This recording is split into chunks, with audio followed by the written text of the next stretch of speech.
so you're gonna have to finish the track now. So that's your first job. How do you where does it go from there? So my mother was working at an insurance company, Nationwide Insurance, and she got me a job in the mailroom. And I went and applied and so I walked around with this cart, delivered mail, and my first job, I remember my salary was $10,000 a year. And so that was my first job, and I really got to experience corporate America, and I got to see how people shook hands, how they interacted with one another, and I was just a sponge. I paid attention to all my surroundings. Anytime I could see an executive, I would do my best to try to follow them for a little bit just to hear how they spoke, what they did, how they said it. And so I was there 4 years, and to make a little extra money, I also personal trained on the side, working out. And one of my clients, his father owned a payday loan company.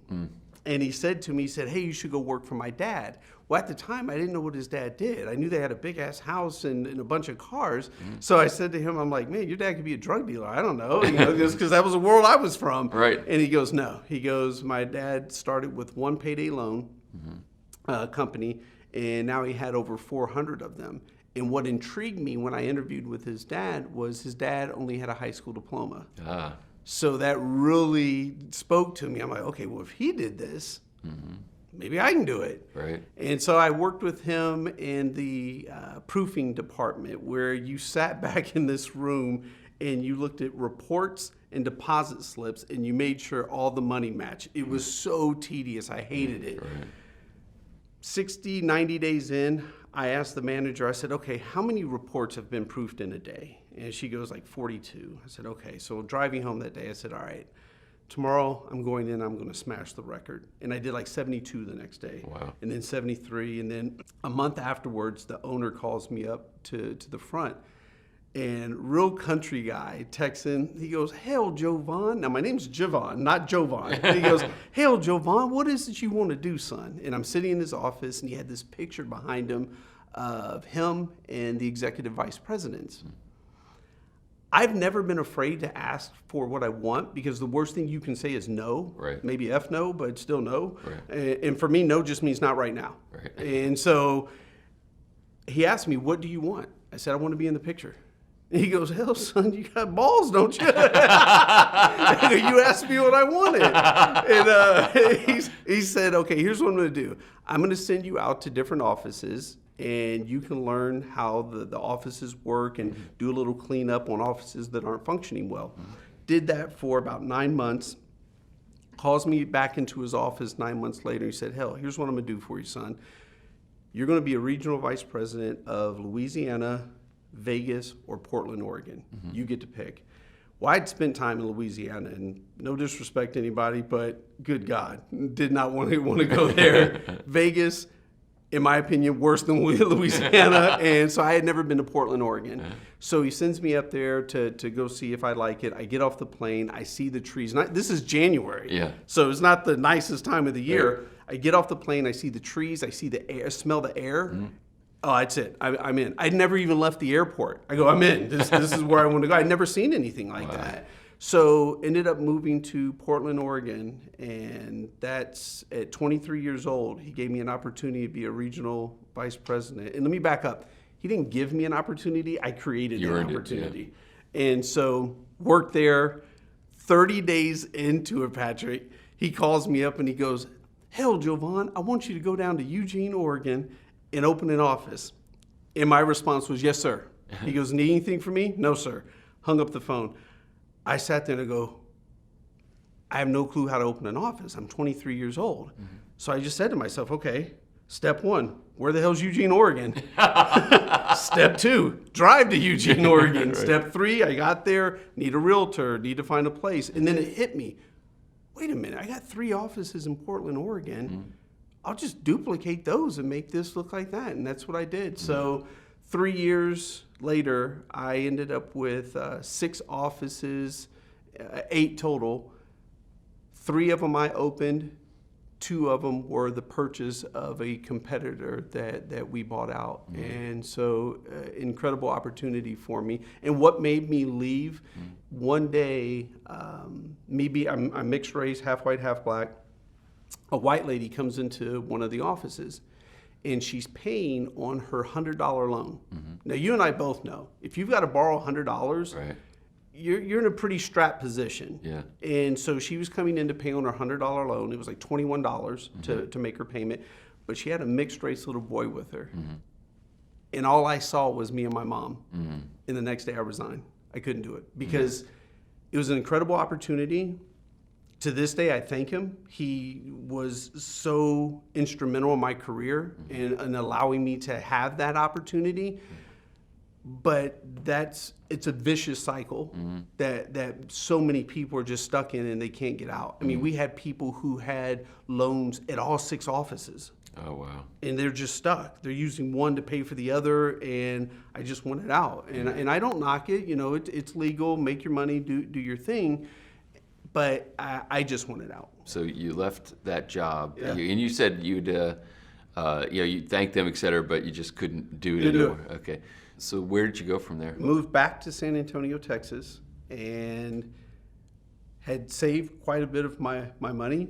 And so, because when you don't have money and then you finally get some, you do one or two things: you hoard it Right. or you spend it all. Right. So I became a bit of a hoarder, but I started self-teaching myself how to invest in the stock market. I was always intrigued by the stock market. It's the damnedest thing. You don't have to invent anything. I don't have to create anything. I can invest $100 and turn it into 1,000, 1,000 to 10, and I don't invent anything. To this day, I'm still waiting for somebody to come ask me for all this money back that I've been able to make. But I moved back to San Antonio, Texas, and I thought, okay, what's next? And so I'm 46. I'm old. And so I'm in the... Now how old were you? You were in your 20s then. Yeah, I was in my 20s then. Now I'm 46. So take you back then. I got the classifieds where you actually used to look in the paper for a job. Right. And so there was a lady that was hiring for a mortgage processor. I thought, okay, sounds kind of cool. I don't know the mortgage industry. So I applied, Right. Went in, interviewed with her. She saw my resume from what I had just done, and she said, why would you want this job? I said, well, I don't know the industry.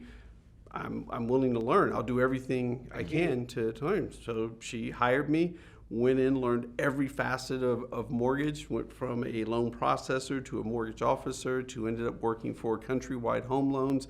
We all know how that party ended up. But I was really intrigued with the founder of Countrywide Home Loans, Angelo Mazzello, and the reason is, and I'm still a fan. I know there's many people in this country who hate him, but damn it, I'm going to say it.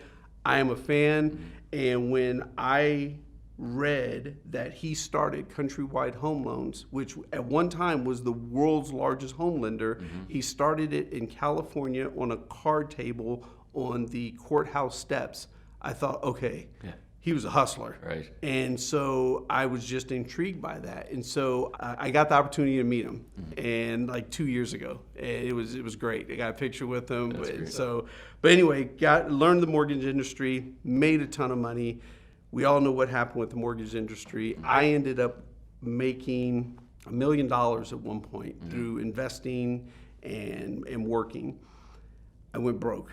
I did exactly what I said. Lottery winner. Spent it all. Went broke, so broke I had to borrow money from my stepdad and my best friend to pay my rent. I remember going to the gas station at night with a handful of $10 in quarters and saying, can I have $10 on number 7 to get gas, because I was embarrassed. I had to get money out of my change box, and so I was broke. I had no money, and went from the mortgage industry, one Countrywide, to Wachovia, another one, we know what happened there. And then from Wachovia, I started working for a company called Insperity.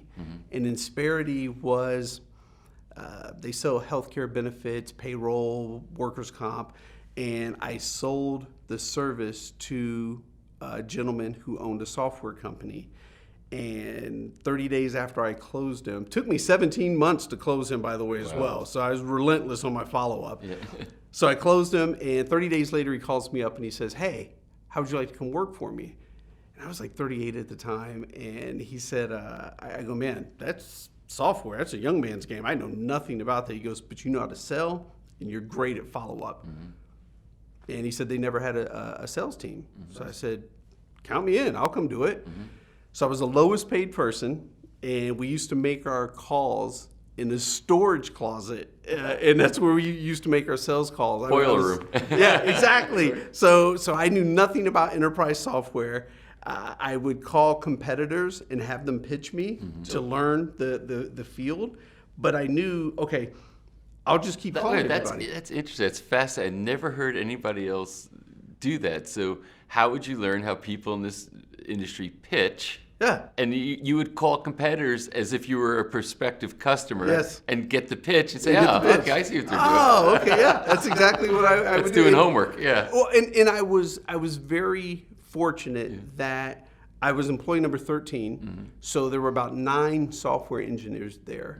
I was very fortunate that I could walk out of the storage closet and say, hey, do we do this?